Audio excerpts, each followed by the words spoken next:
Assalamu alaikum wa rahmatullahi wa barakatuh, guys. Welcome back to another episode of the Ali Ain podcast.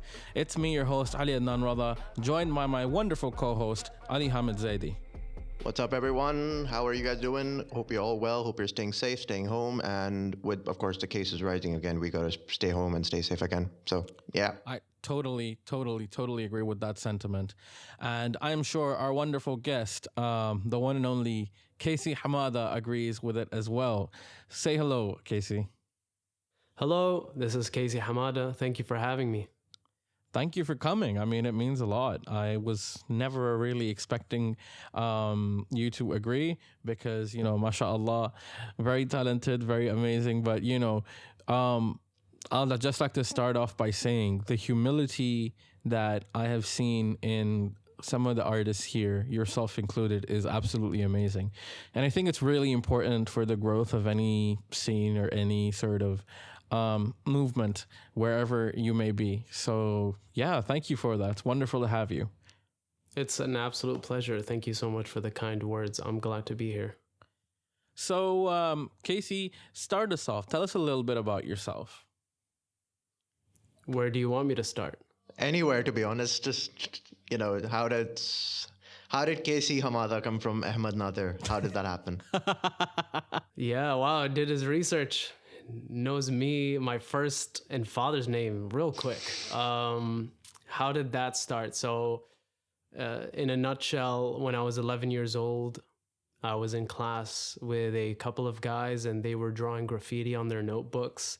And I think I was either attracted to that or I was just trying to procrastinate in class.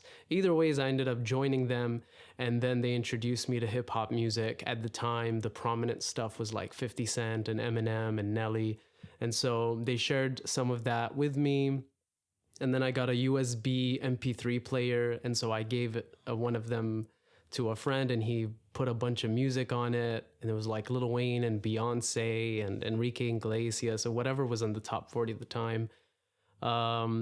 And then they started writing rhymes on their notebooks. I actually remember having one of those USB MP3 players. They were the coolest thing ever. Yeah. I ran into one a few months ago when I was trying to throw away like a bunch of stuff from my closet. And it was like 128 MB, exclamation mark. And at that time it was like, what? Yeah, it's twice as much as my 64 MB Nokia. Crazy. Absolutely. And it had LED lights for the screen. Damn, so you and hip hop go way back, basically. That's good to know. Yeah, it was. I was lucky enough to be where I was at that time because it was so attainable compared to like people that enjoyed hip hop before me. They had to go to a record store that may or may not have it, and they may or may not import it. And so I got lucky to grow up in the Napster, LimeWire era. Not so much for the artists that I was listening to, though. Oh man, Napster. That's a name you haven't heard in a long time. Casey, you must feel old. Well, time is a man-made construct. Is a thing I like to tell myself. Yeah, I do feel old-ish, I'd say. Only in the technological sense. I see. In the sense of like how everything is in like two devices for me now. Everything for me is just my laptop and my phone. Oh yeah, totally. And my cloud accounts, and that's it. Totally. Whereas before I used to have shelves of items all serving singular purposes. It's crazy how far we've come in that regard, to be honest. Yeah. I'm super grateful for it though. Like I'm super psyched. Sometimes I may feel nostalgic and like want to get a camera, film camera, a lens, but then it's just like, but carrying it around, charging it, transferring memory card, the older so frustrations. friction. God. Yeah, I totally get it. I totally get it. Speaking of nostalgia, anyone remember the Walkmans? Oh yeah. Oh. Yeah. Sony Ericsson, Walkman. Yeah, Goated. yeah. Oh. I still keep the tapes around for no reason. I don't even have a tape player anymore. But my mom has her tape stereo machine in the storage unit somewhere. And I always tell myself one day I'm gonna put in one of my old tapes and sample it, but that day has yet to come. I totally understand. Procrastination is man's best friend. So are dogs. It really is. Absolutely. Speaking about this rich history, I guess, behind your entry into music. Tell us a little bit about your background. Like, where do you come from? When did you come into the UAE? And did you used to make music and hip hop back home as well, or did you really like get into it when you got into the UAE? So I was born and raised in Dubai, Iranian hospital, and so my whole life has been Dubai.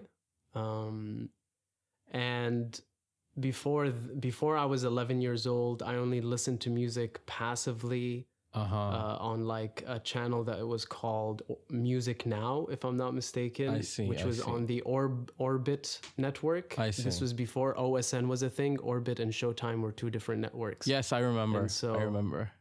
Yeah, and Music Now was like my first entry, but I wasn't into it that much until my friends introduced me to specifically hip hop. Everything else just felt really out of place, at least at the time. I see. I think, yeah, and then, yeah, that was it. Before then, my only interests were skateboarding, WWE, and honestly, that's it. Yeah, I was singularly focused only on those very things. WWE, you say? Ali Hamad, it's time for you to take over.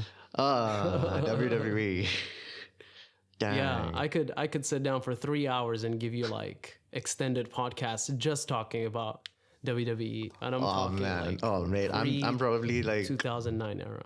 I've been watching WWE since I was like 10. So Yeah, Ali Hamad, ask away.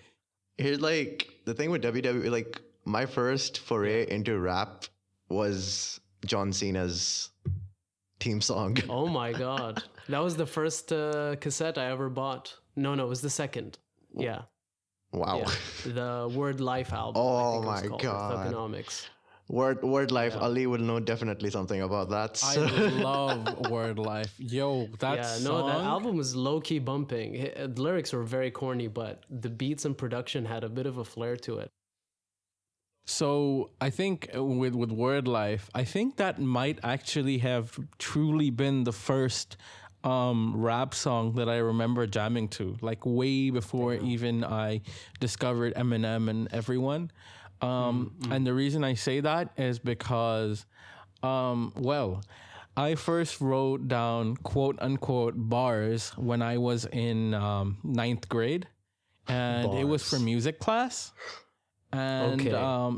no, it's crazy. I know. Earth life. But essentially, yeah, exactly. So basically, I think it was a death anniversary or even a few days after the death of Nelson Mandela, and I wrote down a couple bars like a tribute, and I still remember one of them because everyone found it funny. It was, "Look at Nelson Mandela, he was a great fella," and Oh my god. man, that was like peak rhyming for me back then. Peak. Absolutely. Peak. SEIK. Peak. Peak. I couldn't. I feel old because the first rap I ever wrote was called Attitude, due to the WWF Attitude era. Oh, yeah. It came like way later. Like John Cena was still in tight tights. Whoa. And being like the next Kurt Are we Angle, talking like, 02 or 03? Oh, Yeah. right there. Exactly. Oh, damn. Like I got He still had into those it chains on and exactly- everything? Even before, before then, then, where he was he just, was like just- in tidy tights and knee pads and a wristband. Oh yeah. I remember. Ruthless, I remember. ruthless aggression. Oh, that. Yes. Yeah. Yes. Exactly. That was the spot. This is like, it was just before Evolution. I think, Yeah. It was around that time exactly. It was Oh, damn. PlayStation 1, PlayStation Yeah. 2 era. Evolution was like Triple H and Ric Flair and all of these people together, right? Yeah. Oh, Batista, damn. Randy Flair- Orton. So There's Ric Flair. way back. Yeah, that was Ric Flair, Randy Orton, Triple H, and Batista. Oh my god. yeah. Hey, It yo, was that the sounds proper like unbeatable. Avengers of WWE. Like that is the creme de la creme. I don't think any NWO was NWO was great. fun. Legacy was good. I remember Legacy. Legacy was okay. DX was great, but nothing beats Evolution. Cause come on, like Evolution Come is the on, mystery. Oh man, that Yeah, thing. I remember the that fucking so songs. well. I know, Yeah. and I think it was the same vocalist that did Triple H's theme song, isn't it? Evolution is a All of them. mystery. all of them. King of King of Kings. Kings. Yeah. Time to play the Yeah, game. yeah, Actually, yeah. WWE introduced me to a lot of rock music, so a lot of my favorite current bands and tastes, what undoubtedly comes from WWE soundtracks and Jim Johnston and like Jim Johnston is the Damn. goat. yeah, Jim Johnston, straight goat. up, he's the Tupac of my childhood, undoubtedly. Wow. This is like totally nostalgia, memory lane.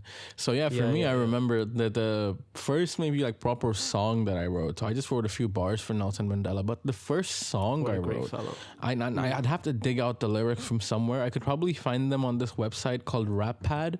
I don't know if you've heard Oh of my it. God. But No, I haven't. rappad.co. It was a website where individuals could come together and post like freestyles that they'd written. And you could basically host like virtual battles against each other, in which you could basically, you could submit bars. And then if you want, optionally, you could submit recordings as well. If you want delivery to be an aspect, if you just want lyrics to be the basis of judgment, then you could just post your lyrics. And then what would happen is that particular battle would be made public, and then the entire community could vote for who they think did a better job. The entire website was free to vote for you.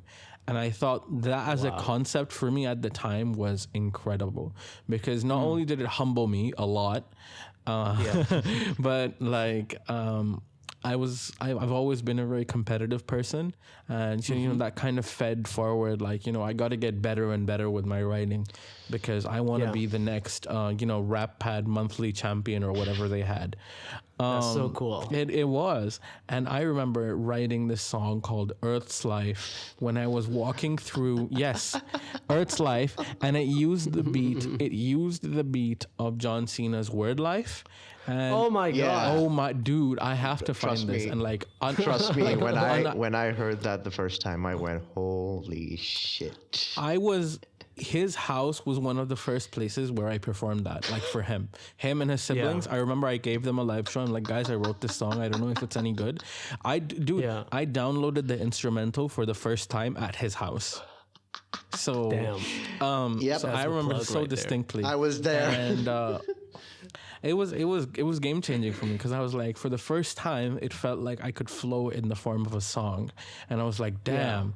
And the irony is, I haven't, between then and now, I literally did not write anything else that you could consider, song or rap worthy until 2019 with Stacks. So between then and now, all my progress has been on the basis of like, rough poetry and just listening to more music and absorbing more music.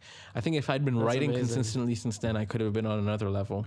But yeah, it was such fun times. And that was my, my segue into hip hop as a genre was John Cena. So I'll be forever grateful to him for that. That's crazy. For that experience. It was crazy because I remember writing the lyrics like in half an hour when I was walking through, or maybe it was a bit longer. I was walking through Union Cooperative.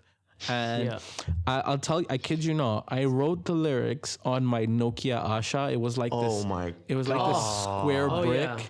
And you couldn't. I remember that. The Asha. worst part of the Asha was you couldn't even copy paste things. if you messed up somewhere, if you accidentally deleted something, good luck. It I had didn't no even idea have it a was like clipboard. that. It didn't even have a clipboard. So it was crazy. But yeah, I wrote it. I performed it on Earth Day in my school. They loved it. It was great. It was great. It's like showbiz. I knew that I wanted my thing to be showbiz ever since I started. Yeah. And hence why, you know, the music that came after, hence why I'm doing this podcast right now. Because, you know, I feel like I'm in my element when I'm on stage, when I'm performing, when I'm recording. So That's incredible. yeah, no, that was it for me, to be honest. But Casey, tell us a little bit about like yourself. Who was your biggest inspiration to get into hip hop? It is, I'll have to credit it. The beginning has to be credited to two people, and that is 50 Cent and a random guy I saw at Dara City Center. I was at Dara City Center with family on a Thursday night. And this is back when weekends were Thursday and Friday. wow. Yeah. So we did the Wednesday outing, and then we're at Thursday. It was just me and my cousins. We're playing around at Magic Planet in Data City Center. And then I see two guys walking through, going to the bowling alley, and one of them was dressed. I'll never forget it. It was like white sneakers, big blue baggy jeans, and sleeveless red, like overflowing giant shirt. And I'm just like, that's a really cool ass style. And I wasn't even into fashion that much, but I was super into dressing up. So I loved dressing like a cowboy or like a soldier. And for some reason, I really had a lot of fun with like dressing unnormally. I didn't like looking normal in the way I dressed. I don't know why.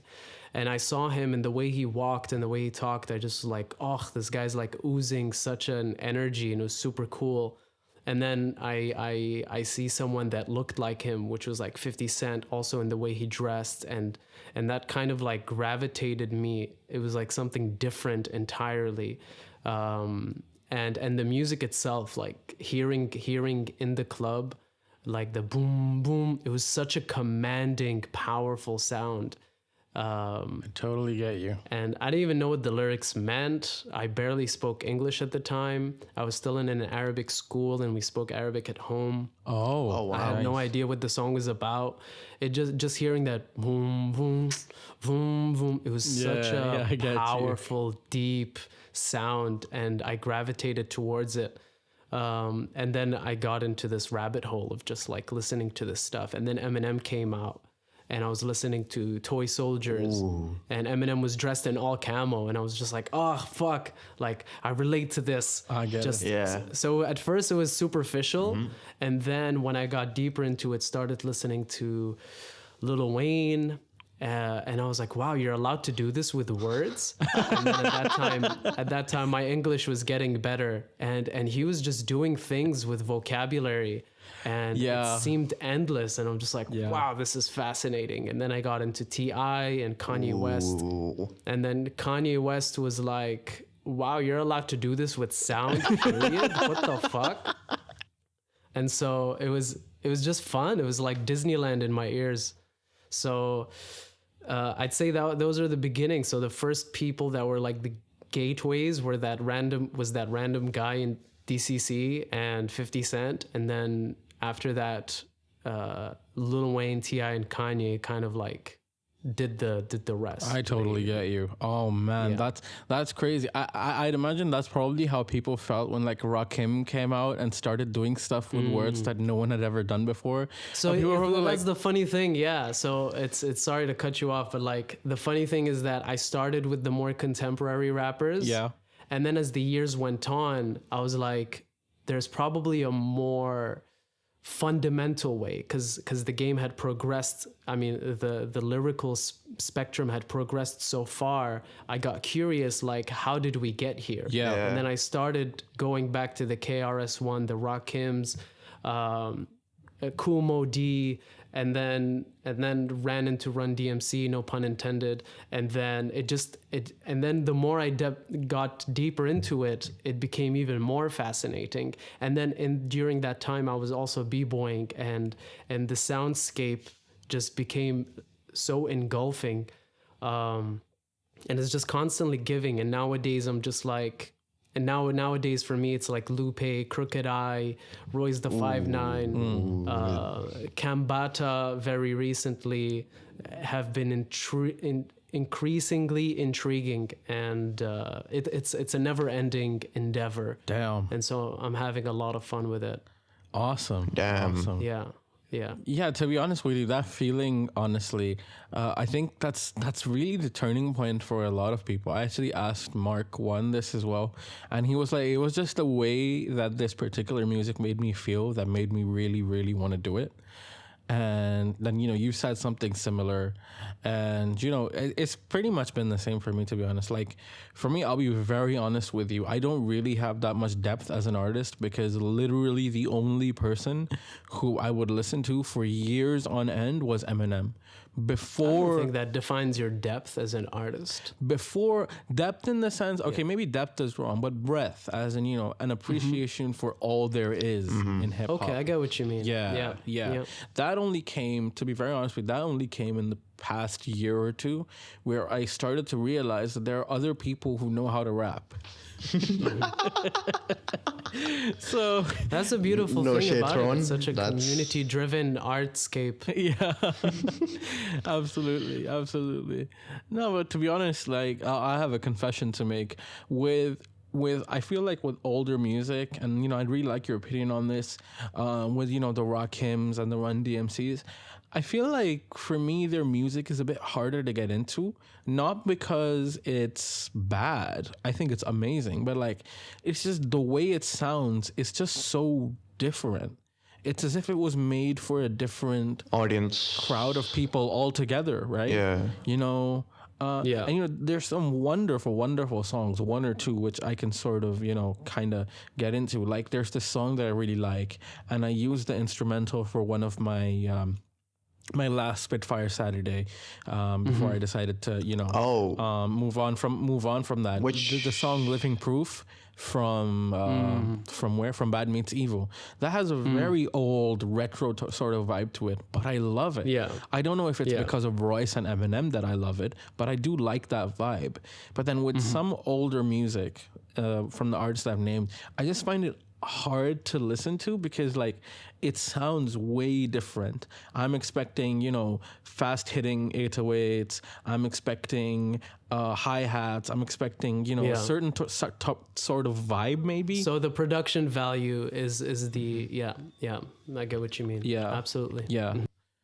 For my first foray into music proper, music was Eminem. So Not Afraid, and then there was Love the Way You Lie. That just got me hooked. And then from there Seriously? it was I think 50 Cent, then we had Nelly, and then we had Usher, and then we had it just went to this whole Yeah. train of Usher was different the music. Cause I'm a very varied person. I listen to not just rap. It's like pop, then there's hip hop, and then there's EDM, Yeah. there's slow contemporary and all that. So for me, it's just for me, the production never mattered. What the message was really kind of mattered, because Kind of same. yeah, for me, it was just Yeah. I'm writing poetry. I write poetry on every single day nowadays, and so for me, the message behind my poetry matters rather than just what I'm, trying to say. Because I just don't want to go all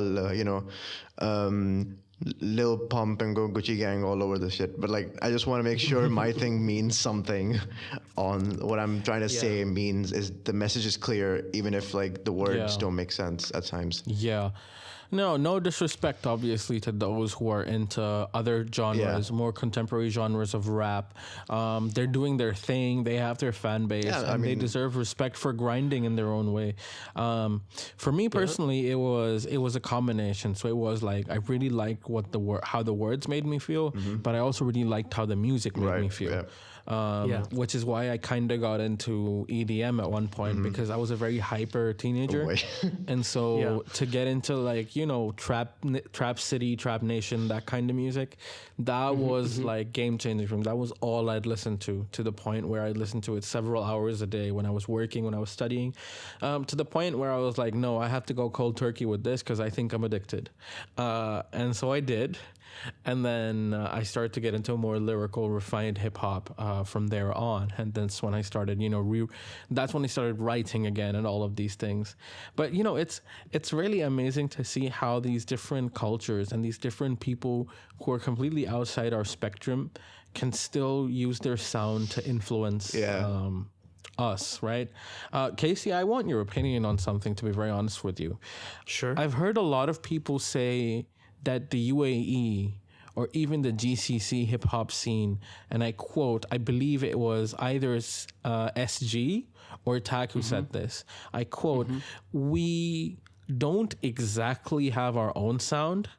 So we look for our own sound by adapting the sounds of the people and the music that we hear around us. We try to create our own sound. Whereas other places, like in America, I think it was SG, America, each city and even each district has its own sound in some cases. What's your opinion on this matter? I really want to know. Well, it's a very big topic, but I'll try to make it as cohesive as possible. That is one, like, short answer. Yes, it's whoever said that is correct. We don't have, a distinct UAE sound or GCC. Actually, I think GCC is slowly morphing its own sound almost. But even the people that we listen to, at the end of the day, art imitates life, and life can imitate art, and whoever we grew up listening to and taking cues from, they took their cues from somebody else. And that, so even the most basic origins of hip hop were entirely influenced by their own influences and the technological capabilities of the time. And that's why I'd say, for example, the 808 and the MPC have been so monumental in the culture of hip hop, because, someone couldn't afford a session drummer every time they wanted to make a beat, and then an engineer to record that drummer and then transfer that tape here and there. So they're like, okay, what is the fast-paced alternative that'll meet our needs? And that's where I see the technology of the time increasingly playing a factor in how music is made. But at the same time, the reason why a lot of Latin music was sampled, I could go on for hours as to why that is, but at the time, in the origins of hip hop, why it was the primary music that was like sampled or used for break music or old school jazz or funk, especially funk. Yeah. And that time was like, and so, yeah, I remember. Yeah, and so it was prominent, and so hip hop was practically, and then you have, of course, the Jamaican influences, undoubtedly, and so even hip hop itself, the most original form, took its cues from elsewhere, and all art kind of does that. And the modern day rock music that we know has taken its roots from something that will go all the way back again to blues and jazz, in a sense. And so it's very true that we don't have our own distinct sound. I think that will take some time. But at the same time, as much as it is great to have a distinctive thing to call ours, whatever that means, as long as the music is good, it's good, like no one is saying, why is Avicii not making more Swedish type music? You know what I mean? What does that even mean? And I think the lines are being extremely blurred as to who is doing what music and how much it correlates to where they are. Because tomorrow some random guy in Romania could do Farsi music better than I can. And as long as it makes him happy and he's serving his audience, I don't care. I hope that makes sense in a way. Yeah. And so, geography is important, especially in the last 30 to 40 years. But I feel like from the 2010 onwards, that has slowly lost significance in how art is made. Mainly audio. I'm sure visual media it's a different conversation. But yeah, we don't have a specifically distinct sound. There isn't a sound that you hear that you go like, oh yeah, that's music made in the Emirates. In terms of contemporary sound, of course, not traditional. I think that's all I have to say about it right now. Makes sense. Yeah. Makes sense, to be honest. Honestly, it's very insightful.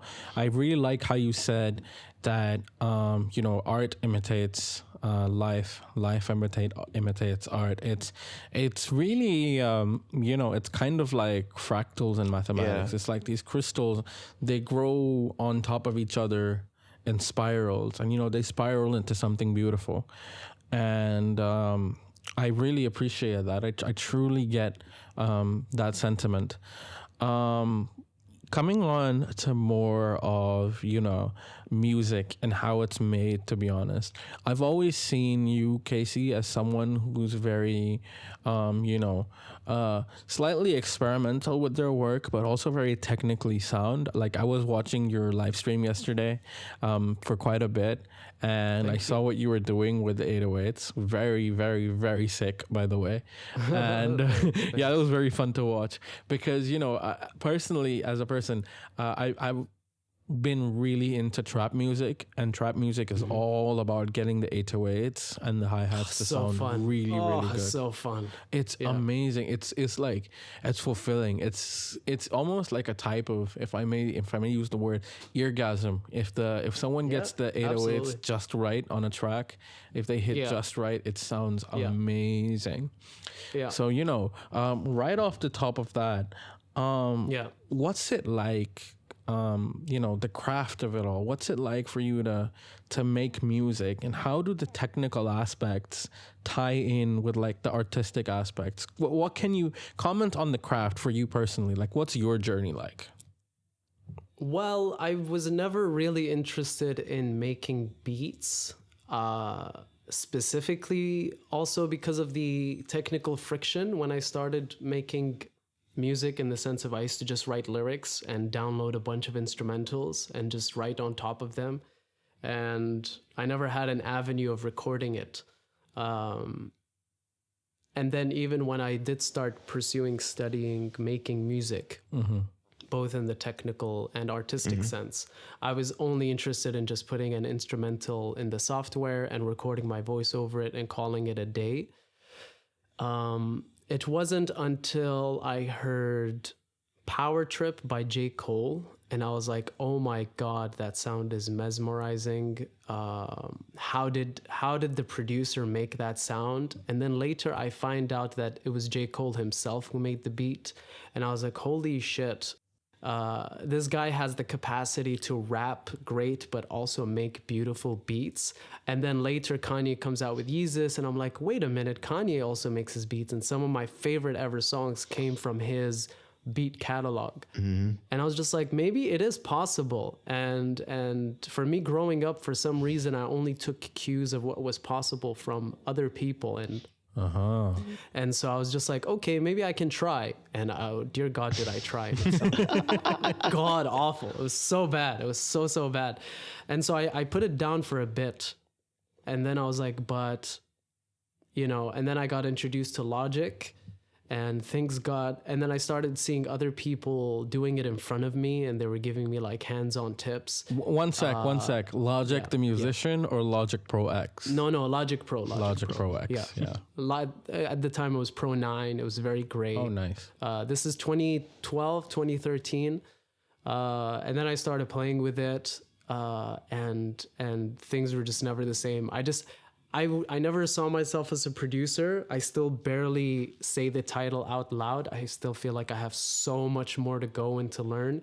But I just kept getting curious, with all honesty. I never got into it because I wanted to be a beat maker or a producer. I got into it because I was curious as to how these sounds came about, and how I can put them to my advantage as a lyricist to tell my audio story. And I was just curious as to like, how did DJ Premier make that happen? And how did Dr. Dre get this to sound like that? And it became kind of like a alchemy journey where it's just like mystical, and even though a lot of it is technical, but there's a lot of philosophy that goes on behind it, and a lot of subliminal choices that are made. And nowadays I feel like if I listen to a producer or I listen to the way they make beats or handle artists, I can break down almost maybe their personalities and their intentions and their motivations behind certain things. And it's just very interesting because it's a way that people get to speak without saying any words. It's almost like body language. So honestly, it just came out of curiosity. I have no intention of calling myself primarily a beat maker or producer.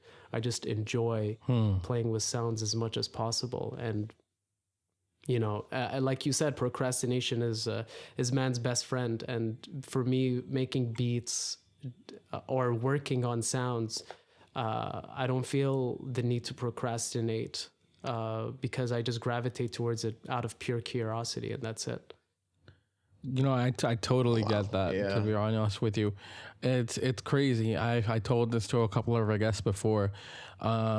Really famous Indian actor Sushant Singh Rajput. He once said before passing that when you do something that you love and that you're really passionate about, then things like pay attention, get things done on time, be focused, be precise. All of these things are a byproduct of your natural activity. They're not things that you need to think about. And I think, you know, with music and with beat making for you, you know, it's quite the same. It's quite the same, and it's very nice to see. I'm lucky. With all honesty, like I'm not that much of a. I don't know how to say it without making it sound bad. Like I'm not particularly a hard worker or a self-starter, or like if I put something in my to-do list, I'm gonna do it immediately. That's not usually who I am, to be honest. But the reason I can do these things consistently is just because I enjoy them. You know, I've had curiosities about photography or film, but the interest or the curiosity just never carried me all the way through, and I just didn't enjoy it that much. But it's the same with writing. It's the same with studying. I might pick it up for a while and get that first month of uni feel where I'm just like doing everything on time and whatever, but it never sticks. But with music, for some reason, it's just like I can go on for hours, get lost. My phone could be dead and Wi-Fi is not working, but I don't notice how much time goes, and you know, I don't get, and it's the only thing that I ever get to work on that if somebody interrupts me, I get fussy. Like I usually am very mellow about many, many things. But if someone interrupts me while I'm rehearsing a verse or I'm writing something down or I'm working on a beat and then someone just knocks on my door to ask, hey, dinner's ready or anything like that, I'm just like, yeah, I totally get it. Yeah, I know I'm thinking about something. I know that feeling. Same feeling, same sentiment I used to have, because back when I was a kid, the reason why I try to be, you know, sometimes people, they tell to me, they come to me, especially before I released any music, actually, when I just used to write bars and poems for fun. People used to come to me and they used to be like, the ones who understood, they would come to me and they'd be like, yo, Ali, listen, I really like your work, but, you know, sometimes I see it and I was like, there's this force of rhyme there. And I was like, what's force of rhyme? Yeah. And it's like, when you're forcing the words to rhyme with each other, when you really don't got to. Yeah. And, you know, that made me realize something, that there are more creative and equally cool ways of making your music sound good or look appealing than to just rhyme the words together. Yeah. And that's what really got me into, you know, the more rhythmic and the more technical aspects of hip hop. I was like, okay, so instead of, you know, focusing so much on the end rhymes, I can have several rhymes in the middle, or, I don't know, I could maybe keep the same number of syllables in each bars and in each bar and flow at a faster rate or something or the other. And at the end of the day, it's going to produce a desirable result. But the reason I brought up the force of rhyme thing is, personally, I've been, since I was a kid, I used to read a lot of books, like a horrible amount of books. And I know Ali Hamid is exactly the same. He's got piles and piles of novels, books, fiction, non-fiction, That's whatever. awesome. Yep. And why is that important? I'll come to that too. Well, I'll come to that too. The thing with reading that many books from a young age, and I'm sure you will understand this, the thing with getting so deep into hip hop, for instance, from a young age, is that it improves your vocabulary and it improves your sense, and it really makes you Undoubtedly. feel the words much more powerfully than before you got into hip hop or before you got into books. Undoubtedly. And, Yeah. and so I got, and so it's understandable that I got super passionate about being as creative and as cool with my words as possible. And when I was in 7th, 8th, 9th grade, for me, coolness was being able to rhyme. Yeah. Before I discovered that there's a lot more that you can do. And so, you know, I totally understand when you say that when you're doing something and you're totally lost in it, as I used to get lost in reading books, writing books. It's super frustrating when people come and they start knocking on your door and they start going, oh, we got to do this, we got to do that. Because you don't want to do anything else. Right? Yeah. Exactly. And yeah, it's really cool. My journey is like pretty much the same. When I started writing, I wasn't really for me, it wasn't poetic pieces. It was just, you know, thoughts and quotes. And then slowly when I delved into the poetry aspect of it, that's when I remember I did a series where I just rhymed the last word of every sentence. And then later on, it just translated into rhyming, almost like trying to rhyme every single word. And then someone just pointed out to me at that time, they were like, dude, don't force it. Just let the words flow. And I kind of looked at it, I looked back at it and I just went, yeah, that makes sense. And then for me, from then on, I guess I wasn't really as obsessed with rhymes. I'm not really that obsessed with it now as much because my free verse style of writing is what gets people the most. And I'm just like, okay, you know what? I found my voice. I found my niche. I found my, you know, area to go into, and, you know, your passion. Yeah. Your passion. Yeah. That's beautiful. Yeah. And then from there, it just went on to, you know, just what I do now. Which is just free verse and making sure the message stays within no matter what amount of words. I use very basic words. Very, very basic words. Yeah. I'm not really. You really I'm know not how to. really. You know how to hit the nail in the coffin using very basic words. Yeah, and it's a skill that very few people have. Yeah, like just for me, reading advanced, you know, like reading books, as Ali has rightfully said, I do have like a library full of books. Just that using fancy words is, I guess, I would say like not my thing. If that makes sense, I get it. No, If it doesn't feel natural coming out of your Exactly. mouth, then it definitely won't feel natural for the Exactly, reader, yeah. or the And listener so to absorb that. using basic words, which I kind of feel like a lot of poets, artists just try to, it's sort of an underrated thing, using basic words to explain a point. And of course. just using, And it's not as easy as people like to think it is. Exactly. It isn't. It's actually not. Like, I've struggled so many times using just basic words to form like a message at times, and you know, eventually I did get it. But then, you know, just the fact that you're trying to find basic words to explain a piece, explain like what's your feeling. It's just not that easy as people think it is. You know, you're just picking up words from your brain. It's not that. It's just like, bro, you need to have a flow as well. You need to have a flow. You need to have like a set thing in mind, so that, you know, when you're writing it down, you're not lost midway through. You're going like, oh no, how do I go from here? And that just makes more sense to me. They just use basic words in your message, and you have a set flow in your head. You just go through. Yeah. You're absolutely right, 100%. And that speaks to another part of practice where you have to find that avenue that feels natural. Oh yeah. Starting with you, and then how that, because that translates. Somehow there's just something unexplainable. Maybe with modern language we can't explain it, but there's just something about art. Sometimes, not always. It's not a science. Sometimes you can just, it translates when something is forced or not. And yeah, like you said, like if your heart and your mind is in the mission of message, then that's going to take a front seat compared to just the technicality of keeping a rhyme between words or sentences. Totally get that. Speaking of which, Casey, one thing I've wanted to know for a long time, what's it like for you? What's your writing, and then from writing to production to actually recording to a song? What's your process like? What do you go through? I'm sure a lot of people are curious about this. Yeah, that's a big that's a big question. You've asked a lot of good thought invoking questions. This one's probably the hardest. Take your time. Take your Take your time. time. We're not going anywhere. Because I've been doing it for a while, and I don't, not music, just writing.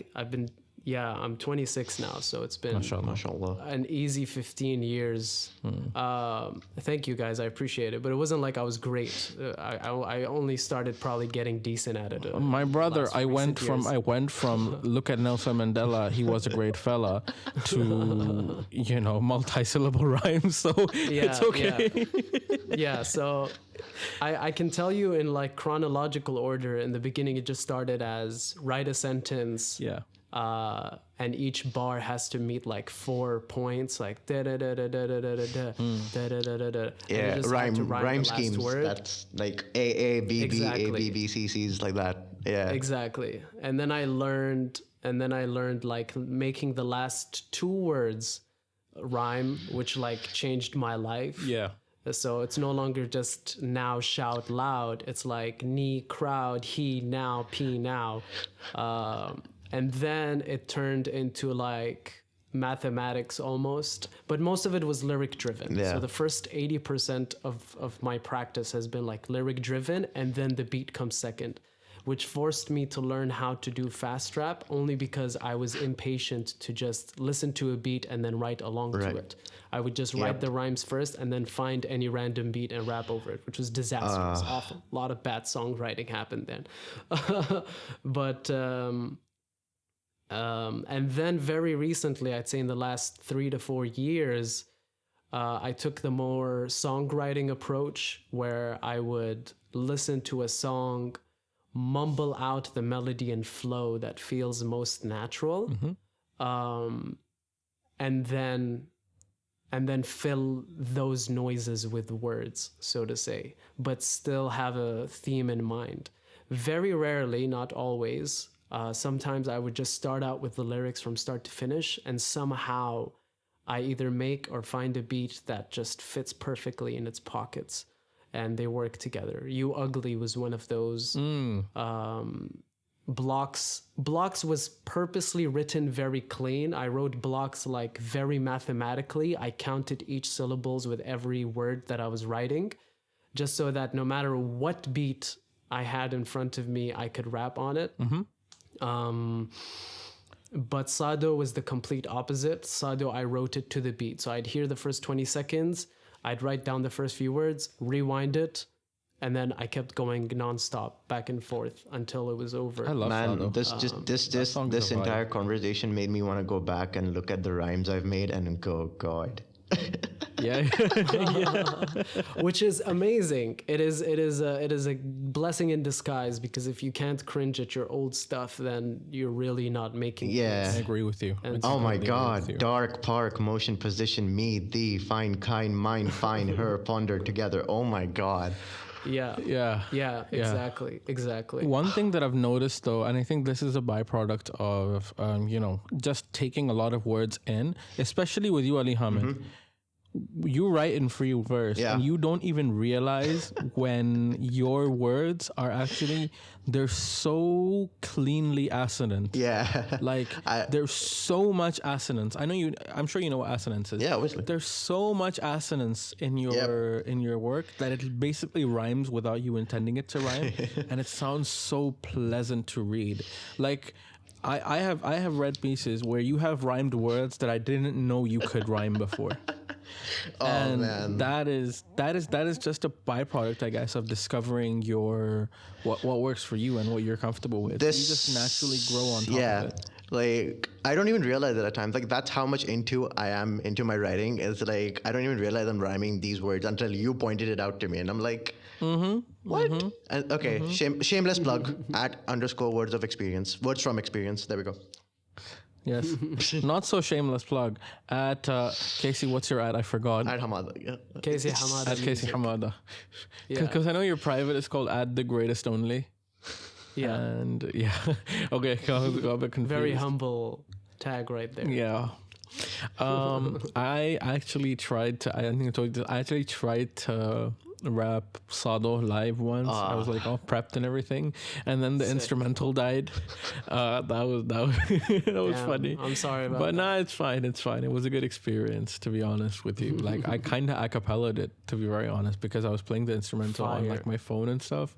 It was great. Amazing. It was great. It was fun. I actually heard blocks a few days ago when I saw there were a lot of different like vocal transitions. Was that entire song all you, or were there multiple people on it? Because I don't think any Blocks? two sounds. Yeah, on block. I don't think any two sounds were exactly the same. Your voice changes a lot on that.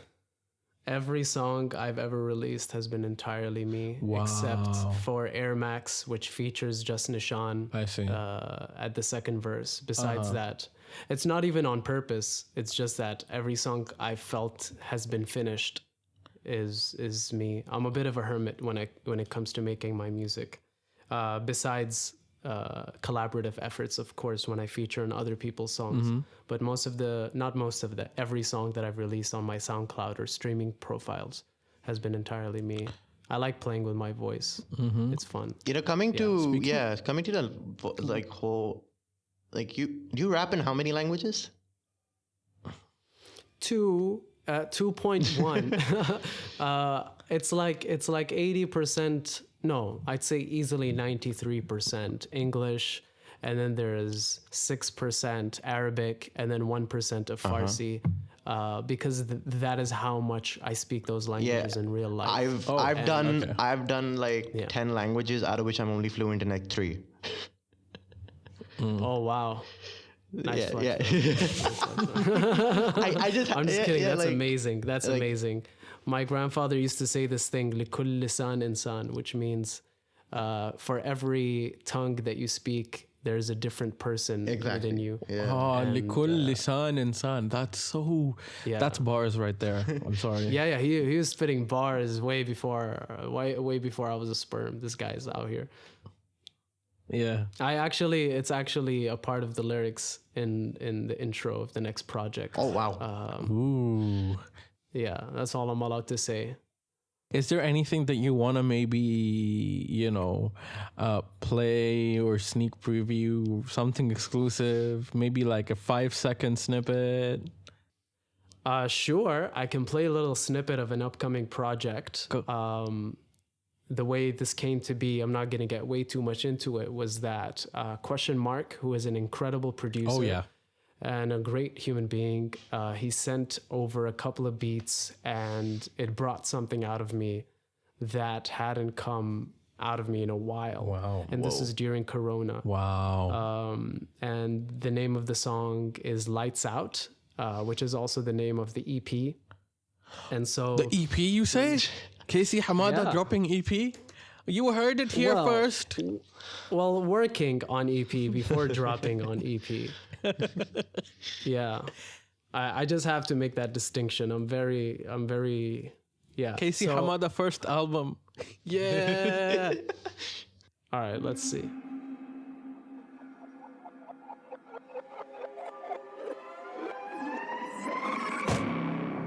Yeah.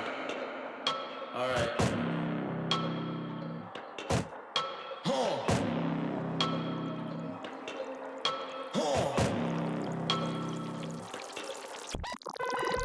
Lights out, spotlight. Oh my God. Right now, my time. Right now, my time.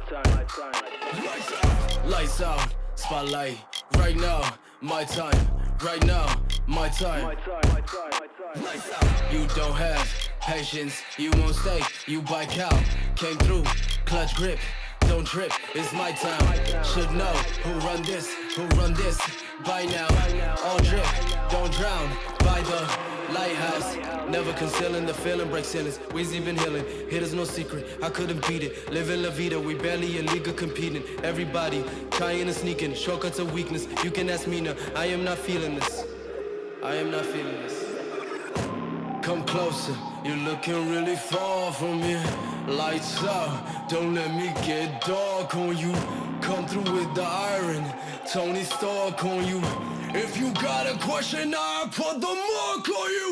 Come closer, you looking really far from me. Lights out, don't let me get dark on you. Come through with the iron, Tony Stark.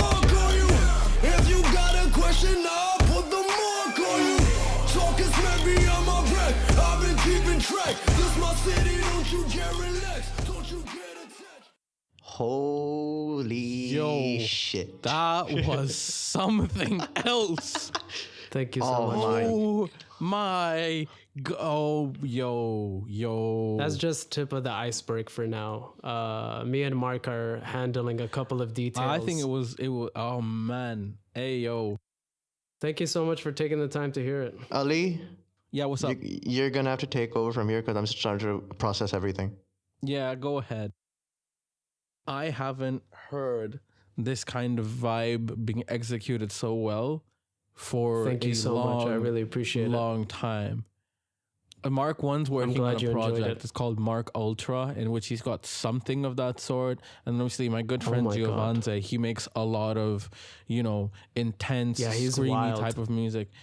Giovanze is next level in terms of his production quality. Next level. Yeah, the He's guy's mixed very every unleashed. one of my freestyles so far. He mixed No way. He's That's mixed every amazing. single one of them so far, which is why they sound He's so done a good. great Except the job. first one, and he mixed Salam Brother by himself. And he's gonna be on the podcast in Fire. a couple of Oh yeah, episodes, so eventually. eventually. Oh, Sick. secret's out. Yeah, eventually he's coming on as well. Secrets. So yeah, man, Casey, Ahmed, that was absolutely incredible. Absolutely incredible. Thank you so much, man. I'm so happy you And enjoyed the it. insights that you've been able to give us so far on this show as well. Yeah. I mean, second to none. Second to none.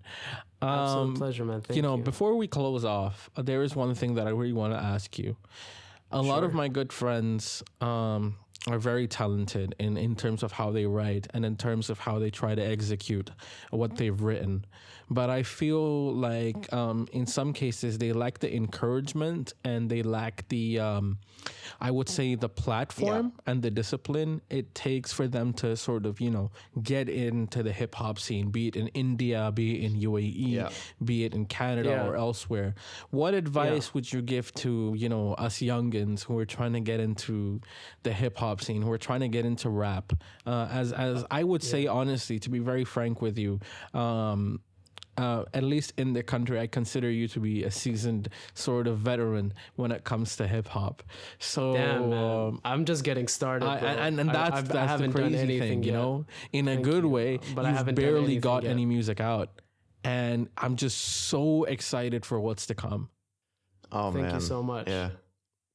But what would you advise these individuals? First of all, I'm not that old. Second of all, just getting started, and I feel like I still got a long way to go. I have 2 points to directly answer this. The first one is, life is so short. People's opinions weigh less than sand, and the only time they have weight is when you give them weight. So Exactly. 9 times out of 10, people are worried about opinions or judgments, whether it's from friends, family, cultural expectations. And for some people, I know it's very, very difficult because it's less about judgment and more about like there's actual consequence. And for that, it's all about like just be as independent as you can be, so that you are in charge of the consequences that occur to you. Besides that, life is short. Like, Absolutely. just end of story. I talked about WWE. It feels like yesterday, but no, it was like 10, 15 years ago.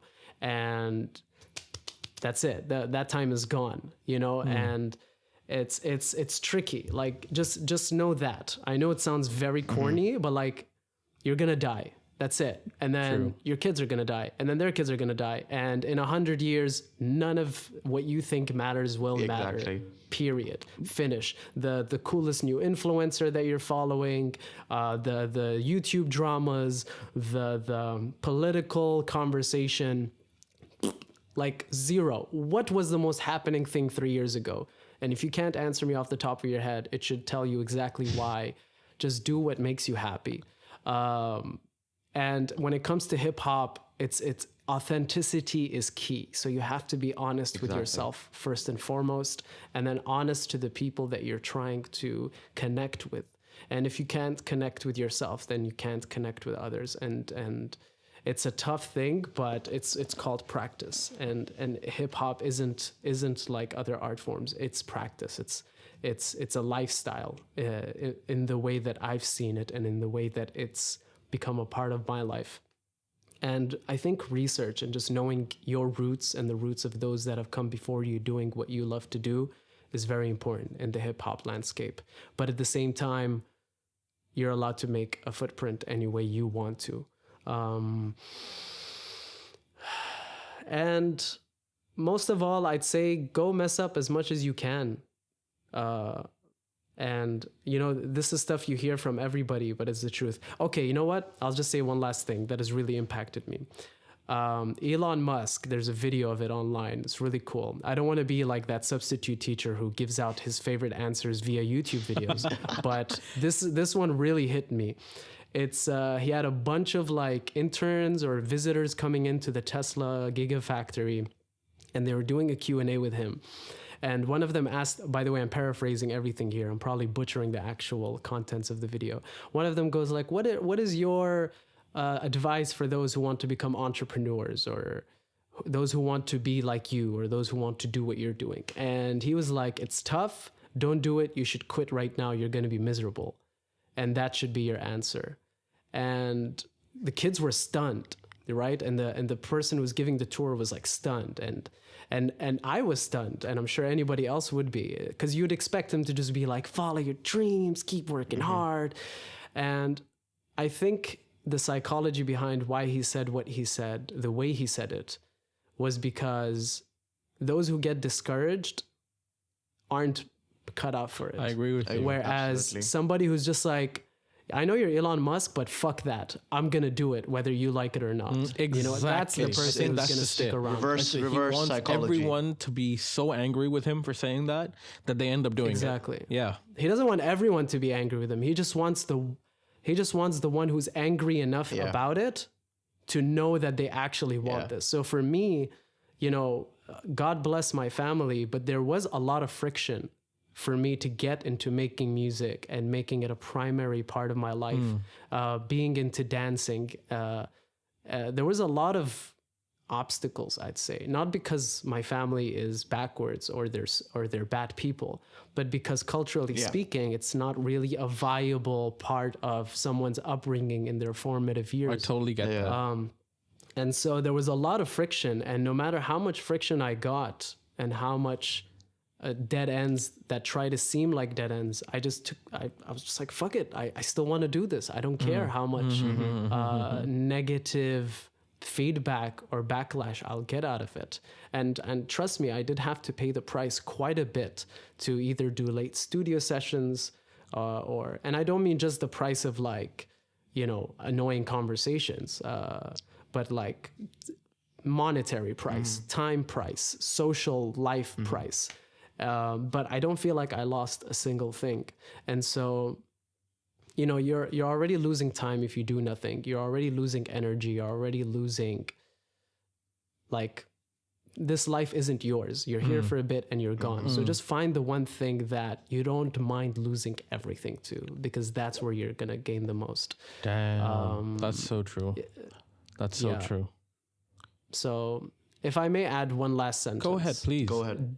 Dan Harmon, who's the creator of quite a few cool shows that I legend. enjoy. Dan Harmon. The legend. Yeah, The namely legend. Community and Rick and Morty. And wait, I'm going back to the very first thing that we said here, which is like procrastination is your best friend. For me, procrastination is a great indicator of what I actually care about. Because I've met a lot of very talented musicians, but they don't care about it just as much.